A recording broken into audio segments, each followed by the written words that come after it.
குழந்தைங்கள ஸ்கூல் சேர்த்துட்டதுக்கப்புறமா நம்ம வந்து ஃப்ரீயாக இருக்கலாம் அப்படின்ட்டு நான் வந்து நிறைய யோசிச்சு இருந்திருக்கேன். பட் ரியல் கேமு இப்போ தான் ஸ்டார்ட் ஆகியிருக்கு. ஏன் இப்படி சொல்கிறேன்னா, மண்டே மார்னிங் ஒரு 2:00 பக்கமாக தான் வந்து ஊருக்கே ரீச் ஆகிருந்தோம். எகெயின் 6:30க்குலாம் வேக்கப் ஆகிட்டேன். பிகாஸ் பாப்பாவை வந்து ஸ்கூல் அனுப்பணும். சரியாக தூக்கம் இல்லாதனால என்னமோ பயங்கர ஹெட்டேக்காக இருந்தது. ஹப்பியை எழுப்புனா அவர் எழுகவே மாட்டேன்றாரு.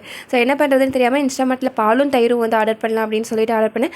கையோட இந்த டிஃபன் பாக்ஸுமே ஆர்டர் பண்ணிட்டேன். அல்ஹம்துலில்லாஹ் இமேஜில் நான் என்ன பார்த்தேனோ அதே மாதிரி க்யூட் அண்ட் குவாலிட்டியாகவே வந்து ரிசீவ் ஆகியிருந்தது. ஸோ பாக்ஸ்க்கு தயிர் சாதமும் கொஞ்சம் ப்ரொக்கோலி வந்து பட்டரில் சாட்டே பண்ணி அனுப்பி விட்டாச்சு. நேற்று வந்து ஊர்லேருந்து வரும்பொழுது பெரியம்மா வந்து பாயாசம் பிரியாணி இதெல்லாம் கொடுத்து விட்டுருந்தாங்க. ஸோ அதுவே வந்து பார்த்திங்கன்னா நாங்கள் மார்னிங் சாப்பிட்டுட்டு அதுக்கப்புறம் வந்து பார்த்திங்கன்னா அம்மா ஊர்லேருந்து எங்கள் செடியில் புத்த பூ வந்து கொடுத்துருந்தாங்க. ஸோ அதை கையோடு கட்டி எடுத்து வச்சுட்டு அதுக்கப்புறம் ஹப்பியோட பாக்ஸுமே பேக் பண்ணி அவரை அனுப்பி விட்டாச்சு. ஸோ இதுக்கப்புறம் கொஞ்சம் போல் ஹவுஸ் ஹோல்டு ஒர்க் எல்லாமே கம்ப்ளீட் பண்ணிவிட்டு கொஞ்சம் ரெஸ்ட் எடுக்க வேண்டியது தான். So that's all for today's video. இந்த வீடியோ பிடிச்சிருந்ததுன்னா ஷேர் சும்மா லைக் அண்ட் சப்ஸ்கிரைப் பண்ணிக்கோங்க. பை.